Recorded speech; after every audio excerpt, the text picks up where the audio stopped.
That's it. LaRoche has defended his title. The winner and still kick world welterweight champion, Tom LaRoche. My name is Tom LaRoche, and I'm going to be talking about my life.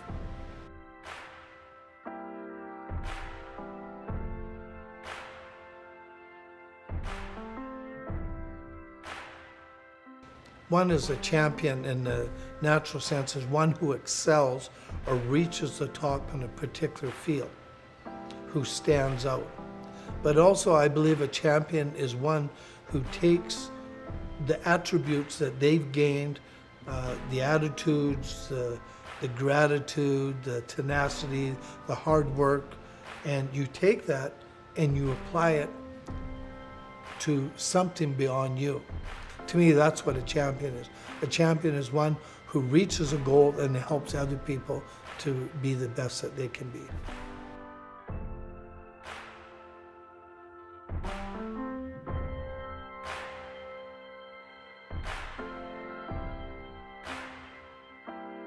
I think I was a little bit of a troublemaker, probably more inquisitive than anything. This is the time Bruce Lee just did Enter the Dragon. He had just died. Enter the Dragon had just come out. And he was like, if you talk to a lot of martial artists, even now, they say he was their hero and he is their hero. So anyways, Enter the Dragon come out, and we had just started to train Kung Fu down in Vancouver. I lived in Princeton, and there was a Kung Fu master and a couple of his students were traveling through. They stayed at the motel next to us, and they went out into a parking lot, and they were practicing some Kung Fu. So my brother went out and talked to him, and he was really into weightlifting. He was into bodybuilding. He was very strong, and he was like my protector when I was younger. He went down the first weekend. Then he told me and my friend Delbert, and we traveled with him. And after that, we started going down every weekend.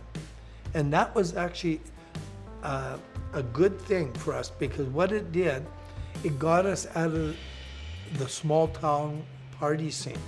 Because every weekend, it was like Friday and Saturday, you go out party, house parties. A friend, they had a farm. He'd bring in the cow truck, and he'd load up 20, 25 people, take us up into the hills, and we'd let loose. So what this did, it gave us a new focus when we start training, and that kind of got the hunger for martial arts. I was 18 when we went to Vancouver, and I was about 19 when I took my welding course, and I was 21 when I moved here approximately to Kamloops. And that's when I started training 6 days a week. There was no looking back now. There was only one direction I was going to go. The reality is, the more you do something, the better you're going to be at it. In fact, my coach said this about me. He said, I didn't have a lot of extra talent.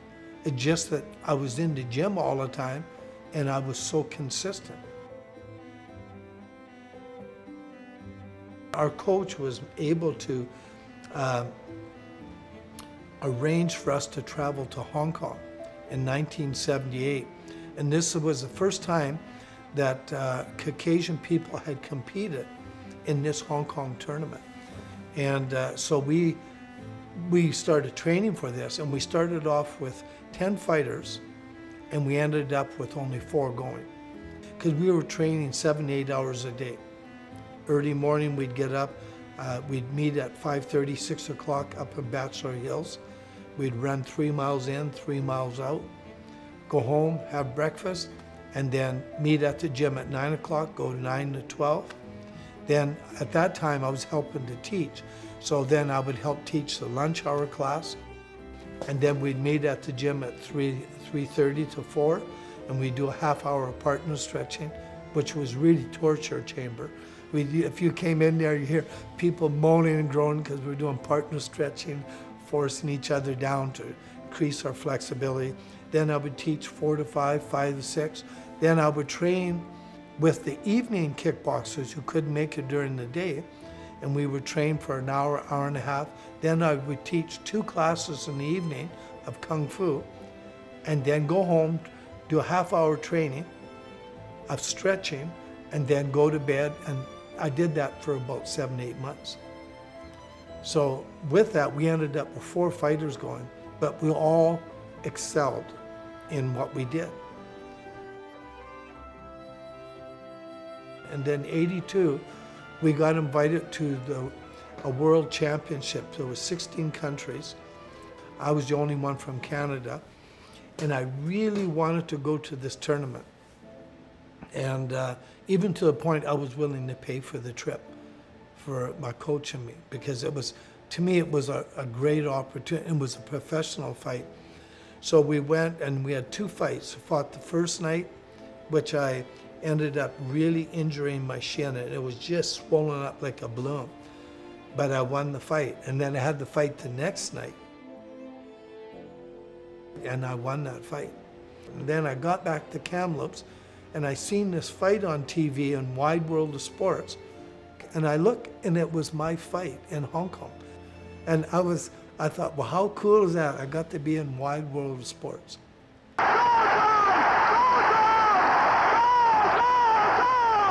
July 12, 1984. This scene is taking place at the Memorial Arena in Kamloops, British Columbia. What's happening is probably the most spectacular sporting event ever to hit this city. They say that the arena, Memorial Arena, it's the fullest it ever was at that point in time. They never had a bigger crowd as that. The whole stands were full. The floor where the ice is, it was just crammed with people. And what you're hearing is stomping on it, just, and it's loud. And they're shouting out, LaRoche, LaRoche, LaRoche. And it sent just chills through me. So I'm coming out into this, like this is hometown. And I go in the ring, and like, I'm ready to take on the world. To be honest, I had no doubt I was going to win. Roble is the champion in the blue trunks, with the challenger, LaRoche, in the red trunks. Now, Ismael Robles, I have all the respect for all the athletes. He was a very talented man. When he came into the fight, he had knocked out 3 or 4 people in 45 seconds to a minute's time. Now he's falling with the right front kick to Ismael's body. Ismael doesn't seem to have the steam right now. Doesn't seem to have the snap in his punches that he held earlier. Beautiful roundhouse kick to Robles' head again. And another one. Tom can feel it. I think he can feel what's happening here. Basically, what I did is I pummeled him for 12 rounds. But I will say, in the 4th or 5th round, he caught me with a combination, I think, of 4, 5, 6 punches. Just blistering punches. And my head's rocking everywhere. The referee was giving me a standing count, and he had his hand out, and I'm trying to get around, and I'm smiling at Robles in the corner. I'm smiling, I'm waiting for him to let me loose. And finally he let me loose, and I got him in the corner, and I just started blasting. And I still remember the crowd went crazy. You can see the crowd is going crazy.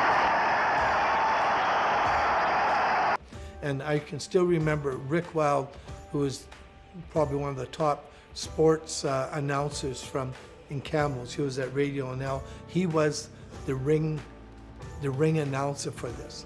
And I still remember him shouting out, LaRoche! And the crowd went crazy.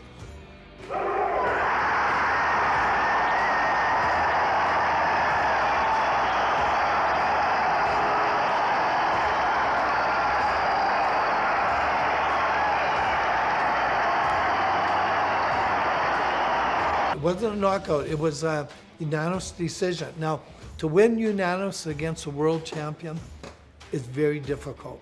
You have to clearly outclass them and out-hit them. They, put it in Tom's favor, and tonight he deserved to win. It was just amazing. I like to believe that I'm a very strong Christian, and that it's important not to let something like this go to your head, because when I look at the belt now, it's not so much having the belt. The belt, you can go down to the store and make one up. But to me, it's the experiences of reaching that. To me, a champion is somebody who not only just wins a title, but who's somebody who can retain it. And we're back for the main event, the Kick World Welterweight Kickboxing title fight between the challenger, Alan Watson of Orlando, Florida, and the current champion, Tom LaRoche of Kamloops. When he came to town, he went over to a biker's gym.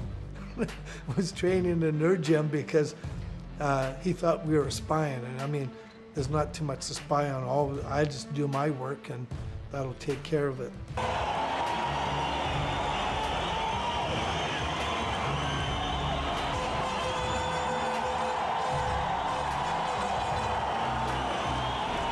When we got in there, he knocked me down with I think a right cross or something early in the fight, and it didn't hurt me all. It just caught me in the midst of a kick, As the fight got underway in the early going, it took on shades of last summer's quest for the title. The challenger came out the aggressor in round one, and with his best punch of the fight, a roundhouse left, knocked LaRoche to the canvas early. By Alan Watson. But then the pressure started coming on. Watson using his reach, you can see him, he's keeping Tom at a distance, which is what he wants to do. That was a nice roundhouse kick to the ribs by Tom LaRoche. And about the 6th round, that's when I knocked him down, and with I think maybe a right uppercut, left hook. At a distance. That's it! Watson's down! Watson is down! And then they give him the standing count, and I remember my coach, I look over and Barry Adkins is doing this. He's got saying, give him the fist. So I got him in against the ropes, and I started blitzing him. And I just nonstop. But then partway through, I'm thinking, I'm getting tired. I might have thrown 10, 15 punches. And then all of a sudden, boom, boom, boom, and down he went, and that was the end of the fight. LaRoche cannot put him down. LaRoche is trying to... He's down! Watson's down again! That really built a confidence in me. I mean, I just fought a guy who was my height before. Now I fought a guy 6'1". That's it! LaRoche has defended his title. The fight is over.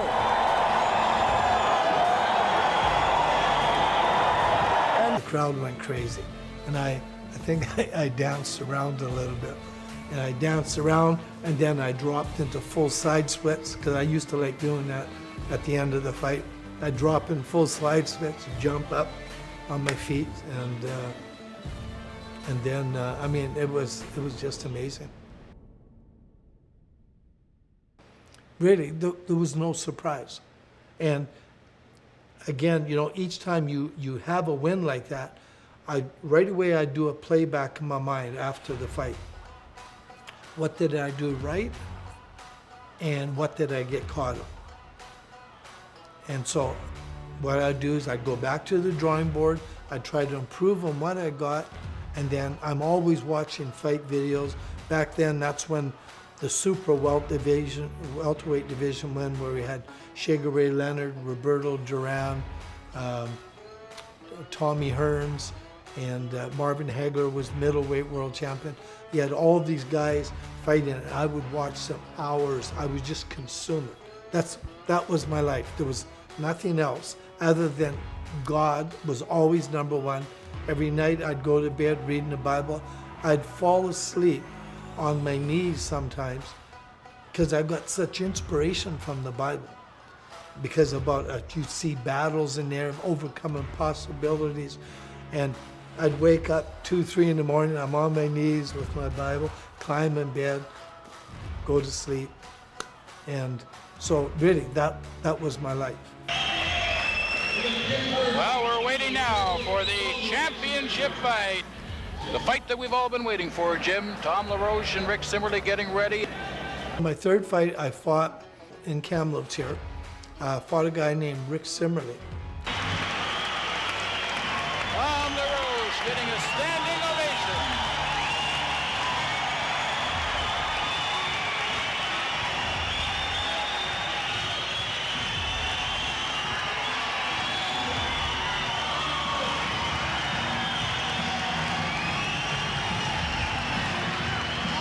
It was interesting.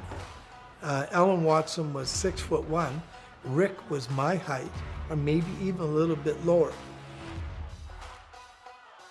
Now, this is one thing I knew. I didn't care whether you're short or tall, I was going to kick you in the head. But if you're my height, my feet and my shins are going to be around your head, across the arms, across the body. I mean, because it was so easy for me to put my feet up there. Another one. And LaRoche taking those high kicks. It was 12 rounds of non-stop punishment where I pressed him, pushed him, punished him to the very end of the fight. I mean, I have to hand it to him because he was very fit to be able to take the punishment. That roundhouse from Simmerly on the arm. There's a hard shot. And another one to the other side. And one to the midsection. And one to the head. And a right hand! But you know, always at the end of the fight, what I'd like to do is we get together and I talk with him, and he was a Christian man too. So that was great. You know, we talked after and I had a chance to pray with him, and so I had a lot of respect for him.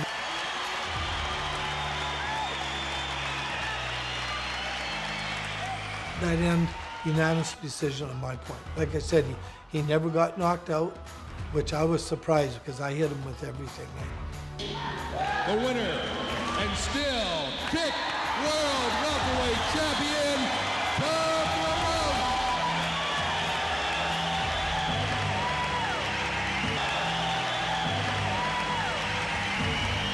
LaRoche. So we hosted 3 world title fights here in Kamloops, which is phenomenal for a smaller city.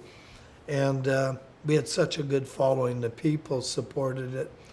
We fought in New Haven, Mississippi, and that was actually my last fight. I retired after the fight. Now, the build-up to this is that we'd been training. We're 2 weeks away from the fight, and I'm at a church meeting, and there's an organization called YWAM, Youth with a Mission, and they're actually doing a presentation to this church and invited all the churches. And I'm sitting there watching, and this guy gets up, the preacher, and he says, you know, there's people in here who've put idols up above God, and God's saying to put it down. I get this overwhelming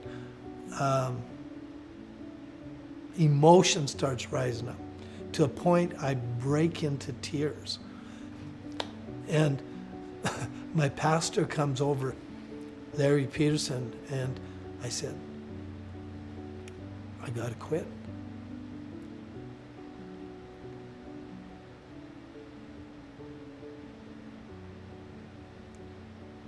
So we're 2 weeks away from a scheduled fight. I go in and see my coach, and I said, I can't fight. He says, what do you mean you can't fight? Everything's in order. And I said, I can't fight. I says, I feel God's told me I gotta quit. So we talked it over, and I went and thought about it, and I said, okay, I'm gonna fight. This will be my last fight. But don't tell anybody I'm retiring. I'm going in there like I'm going on and on and on. We had the fight, and it went 12 rounds again. But in the 6th round, he said later that he was knocked out on his feet in the corner. And I can still remember it. And actually, in that 6th round, I broke my right hand. And I fought 6 rounds with a broken hand. I remember I'd punch and it would hurt, but you're wrapped, so that really helps. And then the fight, it was a good fight, eh? And we had a great battle, and they gave me a unanimous decision. And then we did an announcement. We got all the media together, newspapers, radio, TV. And today is my opportunity to tell everybody I'm not going to be fighting anymore. They thought we were going to announce a new fight someplace. And I come in, have my Bible in my hand, and I said I'm announcing my retirement today. It took a while after leaving kickboxing, but LaRoche landed on his feet as a recreation and phys ed instructor at the High Valley Camp for young offenders just outside of Logan Lake. Some of the kids are coming from, very often in fact, are coming from dysfunctional families. That means where families have been separated. Some kids, they don't have any families, have been taken away from their parents because maybe home isn't the best place for them at this particular time. I was working at a jail for teenagers, and I seen all these teenagers going through the youth corrections. And so you got kids who, they've been let down, they've been hurt, and they've been put down, and so they don't really have a lot of trust. And I thought, no, I need to get back teaching martial arts because there's structure, there's discipline, there's all these things, there's principles of life that can be input into the young people. And so I started teaching kids and teenagers and adults again. Tom LaRoche hasn't forgotten his first love, the martial arts. He still teaches Gung Fu at a number of elementary schools, as well as spending time with the Boys and Girls Club, keeping up his commitment to community involvement. He's a very caring person. I would say sometimes overly so. He can be a little bit in your face about things, but it shows that he really cares about what's happening with you in your life. So I think just knowing that somebody like that really cares about you, like a parental figure, a father figure. I've known Tom for about 30 years now. I met him when I was first 16 as a teenager. I just moved to Kamloops. Beforehand, things were fairly turbulent, chaotic. But meeting Tom, I really found someone that was stable, and that stability really helped a lot. Just knowing that there was an adult there that I could go to for help or for guidance. He's very much a mentor to the young people, which they're needing today. You know, it's really refreshing, encouraging when you have a spouse that shares that love for people who are hurting. So it's not just about kickboxing with Thomas. It's about people. Give away part of who you are to the people around you. And you'll become part of their life. You'll see, it's like a child with their parent. You'll see glimpses and images of that adult in that child. My name is Tyler Wood. I've been a part of Tom LaRoche's Gung Fu School for a very long time now. It's been, we're just counting today, over 37 years off and on. I can definitely say I would not be the person who I am today professionally. I am an economist for the Ministry of Health.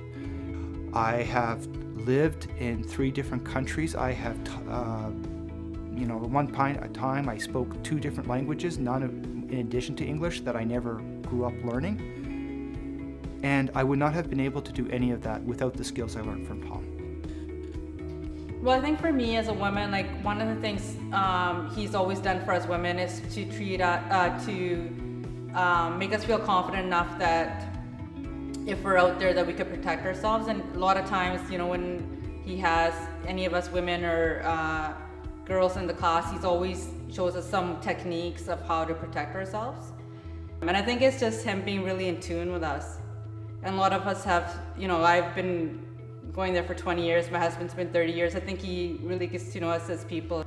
So he gets to know our character and our work habits, which is really nice. I think that really lends to a strong relationship as well. I would say that even times where I wasn't in Kamloops, he's always been a big part of my life. in terms of the lessons, in terms of just character. He's a very kind person. He's like he's just like my family kind of. My wife and I we met in Kung Fu as teenagers. My daughter, she started in Kung Fu when she was 3. We just thought it was important to have something that was generational. So something that she could do that would kind of follow, that we could do together. So, I think it's really important because, having a girl, especially when she's going to grow up, I think it's really important for her to have self-defense. But also it teaches you a lot, right? About character, commitment, always striving to do your best. In the class when I teach martial arts, the attitude I'm putting across, yeah, we're in here punching, kicking, we're teaching self-defense, but there's going to be some time in your life when something's going to come up, and your opponent may not be a person, it may be a situation, it may be a circumstance, it may be a sickness, it may be a financial difficulty, a relationship issue, but if you build this tenacity and this hard work, it'll help you to overcome that area. He's tough, but it's that tough love. Because a lot of times, sometimes you'll get the kids coming in there with an attitude. We're parents, we all know. And, but he corrects them in a way and challenges it in a way where it doesn't break their spirit. Most often, the teens will stay after their classes and they'll stay to talk to Thomas. And you hear, just in passing, I would hear, just the struggles that they're going through, whether it's peer pressure. And a lot of times they would be talking about peer pressure and situations at home. He's become a very influential mentor with the teens. Kids are not just coming to lessons. They are not just learning a martial art. They are learning how to defend themselves. There is so much that Tom teaches children and youth and adults that has nothing to do with Kung Fu. And this is the thing that's great about Tom, is that his lessons to his kids and his students don't start at the beginning of the class and they don't end when the class is over. They continue. They are before the classes. They are after the classes. They are between. He brings in his students and he looks out for them. He generally cares about their well-being and their future development. He's a counselor to them, and a friend and a buddy and whatever the situation calls for. But at the same time, he still has maintained that professionalism. If you hang around positive people, you have a tendency to be positive. If you hang around successful people, you have a tendency to be successful. And that's what we're doing, is creating a good atmosphere. People ask, well, how long are you going to kickbox? When are you going to stop? When are you going to do something new? And I said, probably never, because I enjoy it. Why would I change? I could do this till I'm 90-some years old, maybe 100, who knows? For his work with the young and the old, Tom LaRoche is our hero of the week.